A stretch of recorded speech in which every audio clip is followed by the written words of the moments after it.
Chaque année, de magnifiques oiseaux migrent vers Zerzura, un oasis mystérieux accueillant un bazar rempli d'objets fantastiques. Et comme le veut la tradition, nul ne peut approcher les marchandises sur lesquelles se posent les oiseaux. Oh, un oiseau sacré! Guide ton humble serviteur et fais de moi le plus habile marchand de Zerzura.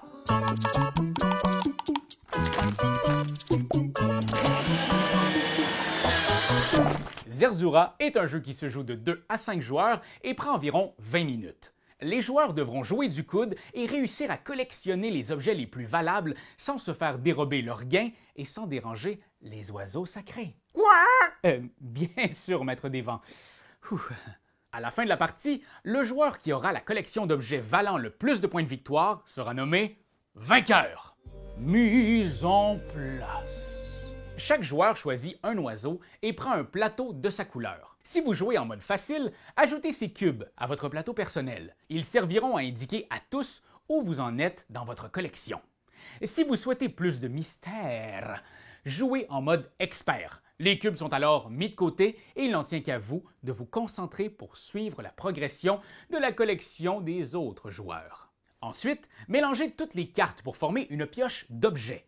Si vous jouez à 3 joueurs, retirez-en 15 et si vous jouez à 2, retirez-en 20. Adieu! Tirez 4 cartes commandes au hasard et placez-les sur la table. Ce sont des objectifs, un but, une quête. Bref, un nombre d'items spécifiques à acquérir pour faire plus de points. Un joueur nommé au hasard commence avec la tuile dromadaire. Il pioche autant de cartes que de joueurs et les place face visible sur la table pour créer le marché. Si vous jouez à 2 joueurs, placez 4 cartes lors de cette étape. Quoi? Que la partie prenne son envol! À tour de rôle, en commençant par le joueur en possession de la tuile dromadaire, les joueurs pourront faire l'une de ces 3 actions. Action 1, prendre une carte du marché et la placer face visible devant son plateau. Si vous prenez cette action, placez votre oiseau sur la carte choisie. Si vous jouez en mode facile, c'est à ce moment que vous déplacez vos cubes pour indiquer aux autres combien d'objets de chaque type sont en votre possession. Pour l'instant.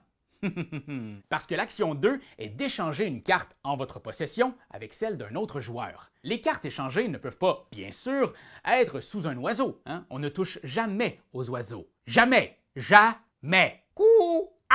Si vous jouez en mode facile et qu'il y a un échange, ajustez les cubes des joueurs en conséquence.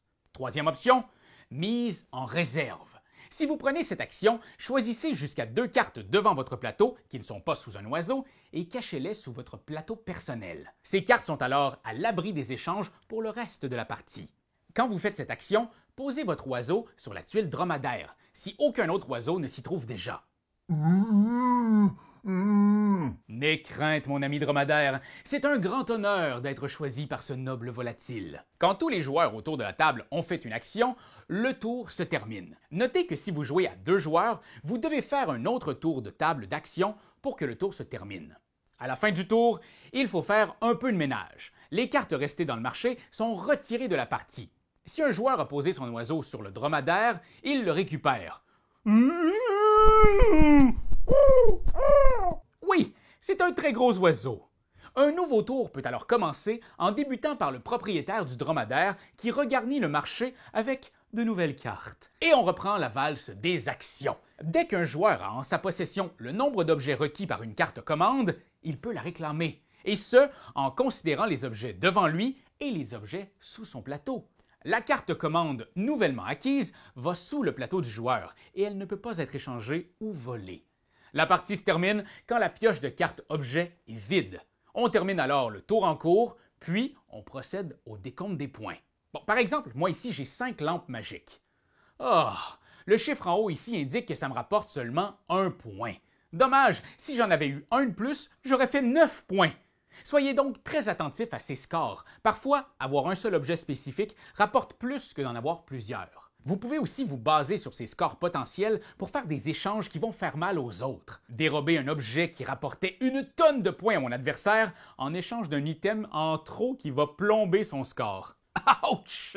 L'équilibre peut changer très vite. Alors surveillez ce que font les autres et protégez votre butin. Vous allez constater aussi que certaines cartes personnages passent par le marché. Ces cartes vont vous permettre d'altérer votre score final si elles finissent devant vous. Le garde, par exemple, permet d'augmenter ou de diminuer la quantité d'un objet avant de le scorer.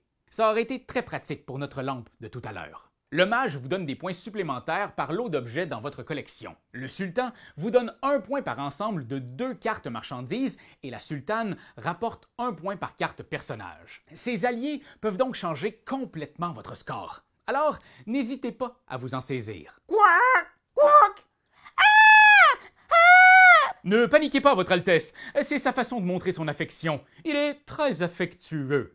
Voilà, le joueur qui totalise le score le plus important est nommé gagnant et maître du bazar de Zerzura. Quack! Ben non, voyons, c'est juste une façon de parler. Hein? Vous savez que vous êtes le maître de l'oasis, le grandiose Piaf, je veux dire sublime héron, saint emplumé. Amusez-vous bien, Internet, et n'oubliez pas de respecter les oiseaux. C'est toi de trouver l'épisode de jour du Popoche? Sonne la cloche! Sonne la cloche! On parle de jeu, like-nous, commande, suis-nous, ouais! Sonne la cloche! Sonne la cloche! Partage à tes amis, partage à ta mamie, Oh ouais. ouais, Sonne la cloche! Sonne la cloche! Comment ton ouais, fais-le mon kiki! Sonne la cloche! Sonne la cloche! Sonne la cloche comme quand Jésus a sonné à la porte pour aller souper chez Zachée.